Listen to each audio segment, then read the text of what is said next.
leader just can be an individual or someone who's not afraid, to step out when others won't step up, and not afraid to state their opinions and their facts, no matter what it is, and somebody who's not afraid of the consequences, no matter what they may be. I think that's my definition of a leader.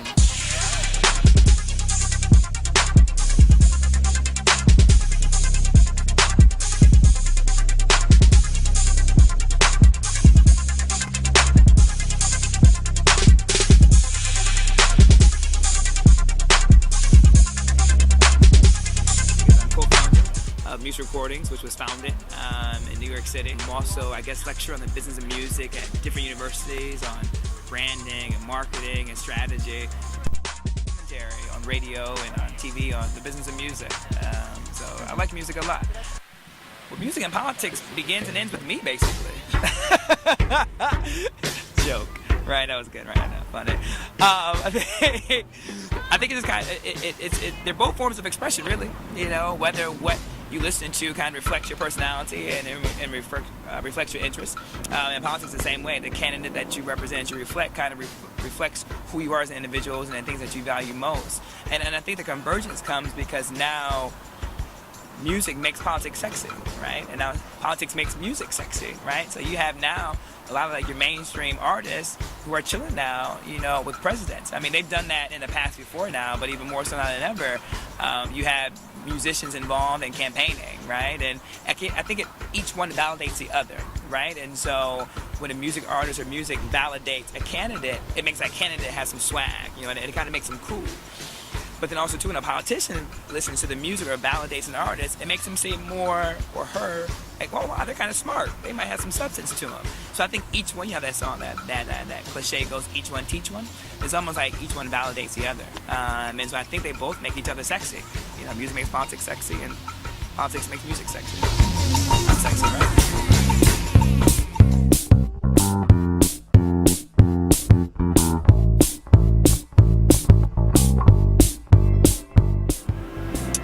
My favorite moment in politics?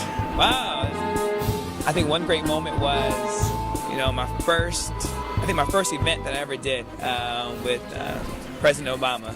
Then he was Senator Obama, and we were just at this brownstone in Brooklyn. Had a nice reception, nice gathering of people, and I think when I was there, I could have never imagined we would be where we are, like right now, right? And at the time, he wasn't this extreme popular candidate that he was kind of later on towards the end of the campaign. It was more towards the beginning of the campaign. And so I think being in that room and kind of reflecting back, now what that moment was, it was huge. We're just gathered with a senator who had hopes of one day, becoming the president of the United States of America. And we didn't know where it was going to go. And then to see where it is now, I think that was amazing. Because that was everything. The atmosphere was very relaxed.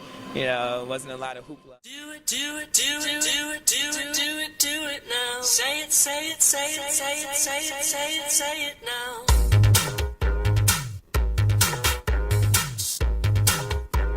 Yeah, I mean, that's really how it is. I think a lot of people would think that I'm have all these extra things and a lot of excess things. I'm very simple, very plain. Vanilla ice cream is actually my favorite ice cream. But see, vanilla allows you to put your own twist on it, though. It's a basic palette, it's a basic flavor. You can add your own ingredients, add your own toppings, and so I guess this could be considered a good metaphor to life. You know what I mean? And the life that I've taken and the route that I've chosen, you take a very plain, basic outlook or topic or theme or career or path, and it's kind of just designated and make it your own. Put your own flavors on it, your own toppings. It's make your own creation, and that's kind of my pattern of my life. I never follow patterns, never follow trends.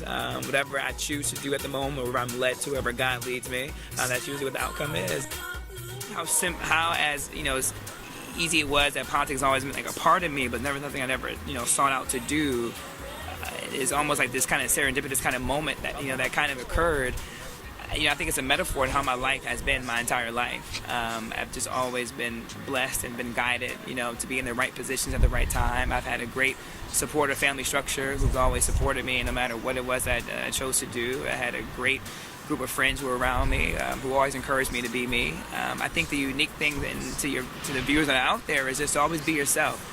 and to always stay true to who you are, and never get deterred on your path because it may not be popular or it may not seem cool, or you have to make it cool, you have to make it something that you're interested in. And so I'd never let anybody define who I am. I never let anybody define my trajectory or my path in life.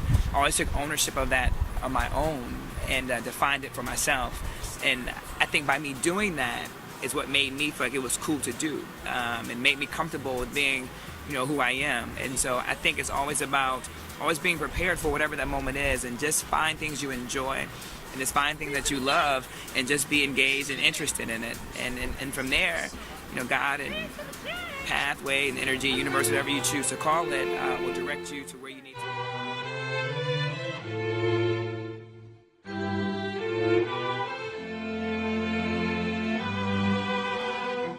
You're my last breath, you're a breath of fresh air to me. I am empty, so tell me you care for me. My friend, what's your name, sweetie? Jerry. My friend Jerry just called for a cab, and I wanted to give you a different address, a different intersection for 110 Houston Street. Yeah, we just called just now. Yeah. She meant to say 110 Houston. Whether or not an artist wants to stand up and say that they are a role model or not, it's pretty much indifferent.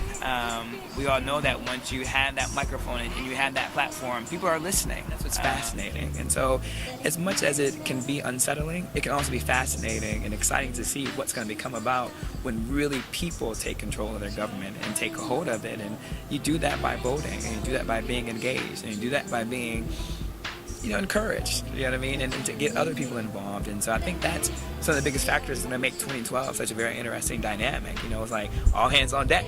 We need everybody. You know what I mean? We're in a day and age now, we're so celeb obsessed, and we're so fascinated by celebrity that everybody is like hanging on to everyone's tweet, everyone's Facebook update.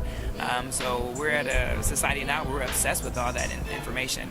And so whether individuals or athletes, actors want to own up to it or not, the fact is that people are watching, and people are emulating, what you do. It goes back to, does life imitate art, does art imitate life? It kind of goes back to that. People are always looking for somebody to follow, for somebody to aspire to. Life is about aspiration, really. You always want to aspire to greater things than where you are, and you always want to have the hope and belief of something better.